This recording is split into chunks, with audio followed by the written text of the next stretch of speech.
Hi, welcome to Freedom Lifestyle channel. Today I'm going to show you a trim cover for the safety belt indicator for passenger.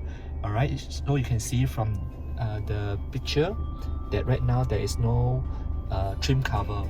So after I put up the trim cover, it will totally same as the trim cover for the aircon. Alright, take a look. Okay, so you can see I just put it over.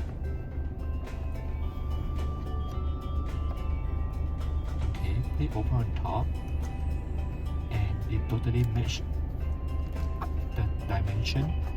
Alright, and then just press over it, make sure that it is aligned and stick onto the panel easily.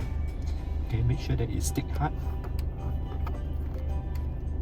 and you can see that it matched perfectly well onto the casing of the exterior. So now you can see that it actually matched for the safety belt indicator for the passenger, as well as the AC trim cover. Thank you for watching.